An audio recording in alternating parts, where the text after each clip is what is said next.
दोस्तों नमस्कार, बिहिनिया संजय से मैं कौशल तिवारी।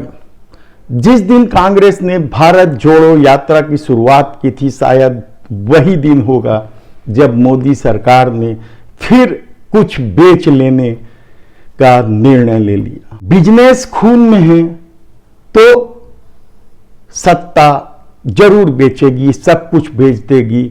और शायद यही वजह है कि लोग कहने लगे हैं कि टुकड़े में हिंदुस्तान को बेचा जा रहा है। यकीन मानिए, अब वह दिन ज्यादा दूर नहीं है जब आप जिस तरीके से कारपोरेट सेक्टर पानी के बोतल का कीमत तय करते हैं, पानी बिक रहा है और किस कीमत में बेचना है यह वह तय करने लगी है।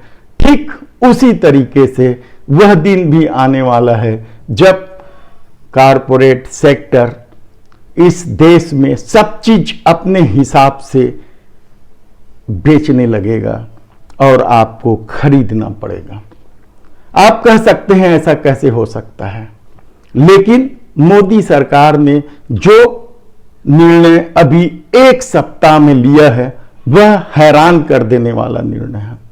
अब मोदी सरकार रेलवे की जमीनों को भी बेचने का, लीज पर देने का निर्णय ले लिया है। ऐसा नहीं है कि पहले लीज पर नहीं दी जाती थी, पहले रेलवे की जमीनें लीज पर दी जाती थी, वह 5 साल के लिए दी जाती थी और उस पर 6% या लीज रेंट जो था वो 6% था। लेकिन शायद मोदी सरकार के में बिजनेस है, इसलिए वह अब रेलवे की जमीन को कारपोरेट सेक्टरों के दबाव में लीज की उम्र बढ़ा दी, लीज कर दी 35 साल। और यही नहीं, जो लीज रेंट था वह भी 6% से कम करके 1.5% के आसपास कर दी। यानी सोचिए कि सब कुछ कारपोरेट के हवाले करने और मुनाफा कमाने के आपाधापी में मोदी सरकार यह भी नहीं सोच रही है या यह भी नहीं देख रही है कि उसके पास क्या बचेगा, वह किस पर अपना सरकार चलाएगी, प्रशासन चलाएगी। इस देश के 14 पोर्ट यानी बंदरगाह पहले ही उनके हवाले कर दिया गया है। इस देश के महत्वपूर्ण उन हवाई अड्डों को उनके हवाले कर दिया गया है जो आवागमन में या सामान ढोने में महत्वपूर्ण भूमिका जिस हवाई अड्डों की होती है। अब रेलवे भी प्लेटफॉर्म से लेकर दूसरी चीजें भी उनके हवाले होते जा रही है। और अब यह निर्णय तो गजब का निर्णय है कि रेलवे के पास जो बेहिसाब जमीन है वह सब कारपोरेट को दे दी जाए 35 साल के लिए और 1.5% रेंट में। यह किस तरह की नीति है? ठीक है, इससे 30,000 करोड़ रुपए का मुनाफा सरकार को होगा, लेकिन आने वाले दिनों में आपके पास क्या बचेगा? सारा कुछ यदि कारपोरेट के हवाले करने की नीति के साथ आप पैसा कमाने, मुनाफा कमाने में लगे हैं और आप यदि यह सोच रहे हैं कि पूंजी के दम पर हम सत्ता तो बना ही लेंगे, बाकी हिंदू मुस्लिम या छद्म राष्ट्रवाद का खेल हमें कैसे रोकेगा सत्ता तक पहुंचने पर, फिर इस देश का आम आदमी क्या करेगा? महंगाई जबरदस्त रूप से बढ़ रही है और आने वाले दिनों में जिस तरीके से तमाम आर्थिक सर्वेक्षण सामने आ रहे हैं वह साफ कह रहा है कि आने वाले दिनों में महंगाई और बढ़ेगी।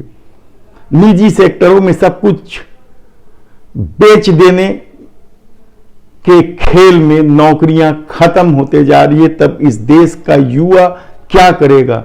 एक तरफ यह देश युवा भारत कहला रहा है और दूसरी तरफ युवाओं के लिए यदि काम नहीं होगा तो वह क्या करेगा? स्टार्टअप 10% भी सफल नहीं है तो फिर आम युवा क्या पकौड़े ही तलेगा, चाय बेचेगा? सवाल बहुत से हैं, लेकिन यह सारा खेल उस नीति का हिस्सा है जब देश में दूसरे मुद्दे को हावी कर दिया जाए, यानी ज्ञानवापी मस्जिद का मामला आप बढ़ा दो, राहुल गांधी के भारत जोड़ो यात्रा को विवाद पैदा कर दो और इधर चुपके से सब कुछ बेच डालो। हालांकि दूसरी तरफ कांग्रेस इन तमाम मामलों को लेकर हमलावर है। पहली बार ऐसी स्थिति आई है कि कांग्रेस कुछ नए अवतार में दिखने लगा है, वह हमलावर है और भाजपा को जवाब देना पड़ रहा है। यह स्थिति पहली बार आई है और यकीन मानिए जिस दिन यह भारत जोड़ो यात्रा कर्नाटक पहुंचेगी, उसके बाद महाराष्ट्र पहुंचेगी और हिंदी भाषी राज्यों में जब यह पहुंचने लगेगी तो तलखी और बढ़ेगी। हालांकि इन सबसे बेपरवाह है मोदी सरकार। आप सोच रहे होंगे कि महंगाई आखिर बढ़ क्यों रही है।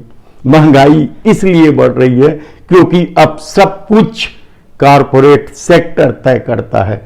सरकार के नियंत्रण में सब कुछ हाथ से एक एक रेत की तरह खिसकता चला जा रहा है क्योंकि उसने सब कुछ उन्हें सौंप दिया।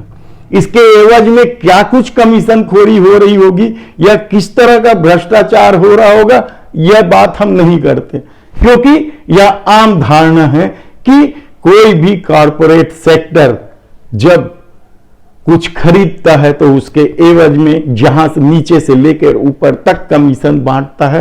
यदि मोदी सरकार कमीशन नहीं ले रही होगी तो कोई बात नहीं, लेकिन अधिकारी मालामाल क्या नहीं हो रहे होंगे? निश्चित रूप से लगातार पड़ रहे सीबीआई ईडी के छापे इस बात के सबूत हैं कि इस देश में भ्रष्टाचार खत्म होने का नाम नहीं हो रहा है और केवल सेलेक्टिव कार्रवाई की जा रही है। सवाल बहुत से हैं, लेकिन उन सवालों का क्या जो आम आदमी के लिए भी जीवन जीने के लायक ना बचा हो।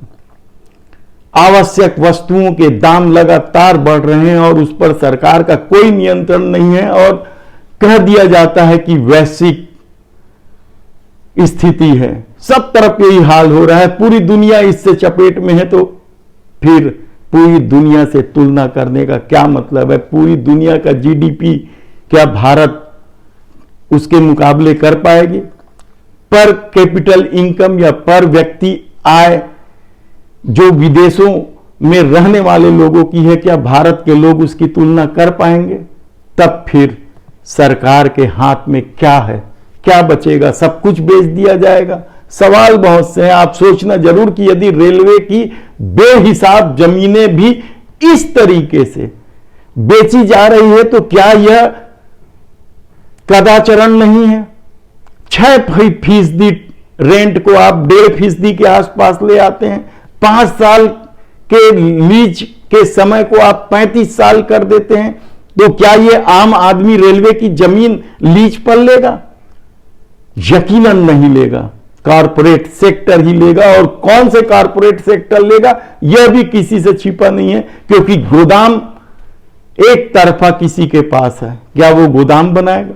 होटल व्यवसाय भी अब एक तरफा होने लगा है, सारे चैनल एक तरफा होने लगे हैं। तब यह सवाल कौन उठाएगा और भारत जोड़ो यात्रा में क्या कुछ होगा, यह हम आपको पल पल की खबर देंगे। आज बस इतना ही। धन्यवाद।